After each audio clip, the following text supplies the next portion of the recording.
We are here today at the beautiful Kahala Hotel and Resort. I'm also seated with Executive Chef Jonathan Mizukami. He oversees all of the culinary direction here at the hotel. Hello, how are you? Hello, Anne. How are you? I'm good. Thank you for joining me today. Thank you. I know you have prepared some amazing dishes for us today. What are we starting with? Today we're starting with Big Island abalone gratin with maitre d' hotel butter and a freshly made baguette. So you said Big Island abalone? Yes. And this is served at which restaurant? This is served at Plumeria Beach House. So this is kind of a play on an escargot dish, classic escargot. Instead of using escargot, we're using Big Island abalone, which is cooked for about 6 hours. Wow. Can we try this? Yes. So Chef Jonathan, you're originally from Maui. You were born in Maui, Yes. raised in Maui. Tell me about your childhood. So my childhood, my uncle was a farmer. So we grew up with fresh vegetables. We had wing beans, we had tomatoes, we also had goats, chickens, ducks. Wow, so this is normal. The farm to table initiative is normal for you. That's how you ate. Yes. That's what you were surrounded with. Yes. So growing up on the farm, having all of these great things around you and nature basically, is that kind of what inspired you to become a chef? I think so. I think I was just naturally inclined to cooking. I was always more comfortable in the kitchen growing up. Mm-hmm. Whenever I have family gatherings, I prefer to be in the kitchen helping my mom or helping whoever's in there and prepare the food. So you never thought of it as work? No, it's to me it's fun. I enjoy to do it. I love to do it. Like you say, if you find something you love to do, you never work a day in your life. So the other items that are on here, the vegetables here that are on here, where are they from? So they're from Maui. Maui. They are from Oprah's farm. So I Oprah developed. Winfrey Oprah. Yes. So her philosophy is she wants to have a farm and she wants to feed the people. So that's kind of her philosophy. So their farmland, it was always a farmland. First it was for the Hawaiians, and then the Chinese came and they used it for farmland, and then she has it and now she's protecting it. Wow, so it'll be preserved. It'll always be Yes. farmland. Yes. So you've also had 10 years at some place called French Laundry. Yes. So French Laundry was the longest stint that you had at a restaurant. Yes, correct. So how was that? That had to be, I can't imagine, because Thomas Keller is just this world-renowned chef and come from Maui. Mm-hmm. You had this vision and you go to French Laundry and you master this skill. Tell me about that experience. So I think it started when I was in culinary school. I always wanted to work at the French Laundry, so I'd go to the library and they had the French Laundry cookbook. And I'd go there and I'd always look at it and always read it, and I said, I have to work here. It was my dream and my goal. So that was what I strived for. So wherever I chose to work, I wanted to make sure it was a clear path so I could make it to the French Laundry. There's a lot of different places that you worked at when you were in Hawaii. Mm-hmm. What did you take away from some of these places that you worked at? From Alan Wong, what I took from him was I grew up and I used to watch great chefs. Always see them cooking like on a French flat top. So came to Oahu to do like a cooking competition, and I got to go to Alan Wong's and I was sitting on the counter. And I was like watching great chefs, and I was just in awe of them. So that was like my first introduction to that level of cooking. He introduced me to that. He also helped me get into the French Laundry.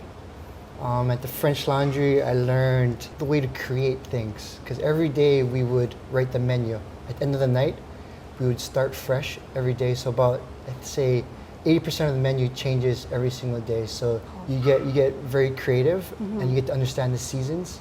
With all of the different restaurants here, you've had to modify the cuisine because of the pandemic.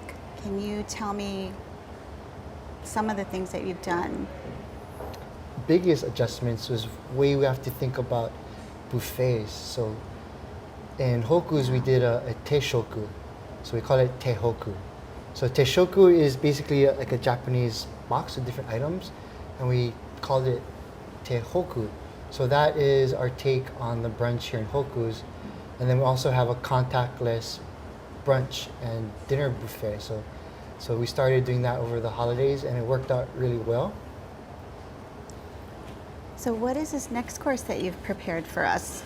So this next dish is sweet white Hawaiian canoe potato agnolotti, served with its leaves and black truffles. Is this a dish that you added to the menu? One Yes. of the new dishes that you added to the menu? Correct. So where are the... So this is a ravioli. It's a Like- ravioli of sorts. So it's an agnolotti. The potatoes are the original potatoes that the Hawaiians brought with them on their canoe. And what I did here is I utilized the whole plant. So you have the flesh, if you will, is the filling. We have chips on the top for different texture. And we also braise the leaves. This is amazing though. I mean, Thank the you. flavor profile, it's very pillowy. This is a potato, Yes, potato chip. and It's just fried crispy. it's just fried Yeah. crispy. Yeah. But it's a small little, it's like a little baby potato. Yeah, they're small. It's very, very good. So that way you have different textures and flavors from the same plant. So what is this next course that you've prepared for us? So this is our lobster thermidor. Wow, that's amazing. It's a whole Kona lobster with Gruyere cheese, hamako mushrooms, and an ogo tomato relish. And this is served at Hoku's. This is at PBH. This is Plumeria Beach House. This is a very classic French presentation, thermidor. So I kind of like to bring back the old classics and make it modern, make it, I guess, for Hawaii. So I like to use local ingredients. So this is probably one of the most popular items that you sell on the menu. It's pretty popular.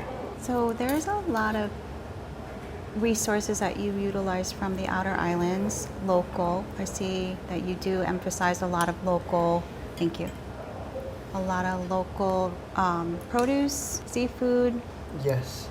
and I think it goes back to the way you were brought up, because not everybody, that's a luxury to be able to be brought up in a surrounding of having a garden that's plentiful with every type of thing that you could ever want. You've incorporated that into the dishes here too, Yes.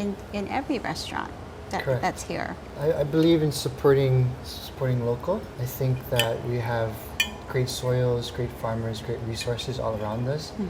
I just want to showcase that. I think when people come to Hawaii, I want to give them a true slice of Hawaii and a true sense of place. So Sure. when they come in, they can taste everything. They can feel it.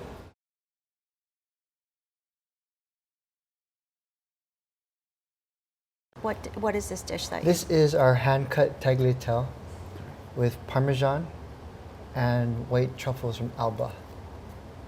So white truffles, that's rare Yes. because it's usually brown. Yeah, so the season is usually December to January. Is the consistency and taste is the same? They're different. So if you haven't had white truffles before, it's very different than what people are used to.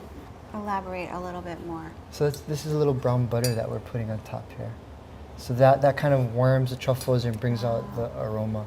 And this is how it's presented at the table. Yes. So again, the truffles, it's more about the aroma and the smell than the actual taste, because it's so fragrant. Yes. It's like when you drink wine and you kind of aerate it, and you get that aroma and that smell. That's kind of the experience of truffles. So you said hand cut, Hand-cut tagliatelle. and is the pasta made in house? Yes, made in house. We hand-cut the noodles. Has a little bit of Parmesan, a little bit of butter. And this is served at Hoku's. Served at Hoku's, very limited. Wow, this is really delicious. I don't think I've ever had white truffle before. But you take this classic French cuisine and you kind of shake it up a bit. Yeah, so it's the foundation. So Alan Wong used to always say, cook with your 2 feet on the ground. So you have to have a strong foundation. So I really took that to heart when he said that. And with a strong foundation, I think you can understand the flavors more and learn how to kind of make things work. How did you, what were you, I guess, envisioning when you planned the courses that we're going to share today? You picked them specifically. I wanted to show you different things from different restaurants that I thought should be showcased that you'd enjoy. Touch upon seasonal items that are very special, like the white truffles. Some of my favorites too. So what decadent items do we have here today? So this is a lilikoi tart. It's a lilikoi sabayon with a macnut crust. Wow. So this is one of my favorites. And this is served at Plumeria Beach House. So it's very bright, acidic. It's kind of like if you like citrusy things. So it's a good finish, I think. It's still rich, but the acid, it makes it very light. I'm excited to try that. What do we have here? And this is our gâteau banana cream pie. So this is a play on a very classic dessert called a marjolaine. So it was created by Fernand Point.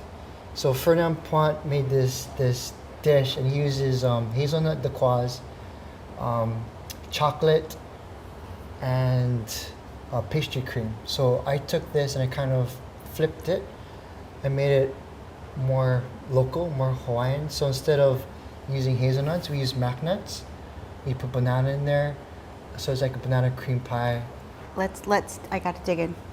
You can just, I'll pour that, you can just help yourself. And this is that's available at Plumeria Beach House? Yes. And this one is also available This is at Hoku's at and Hoku Veranda. And Veranda. So this one is a play on a French dish. It's actually a tarte de citron.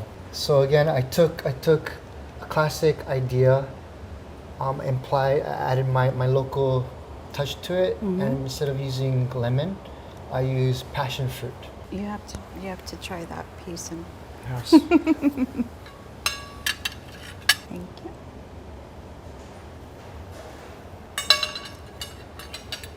This is amazing. Thank you so much for making this amazing meal. Everything was amazing.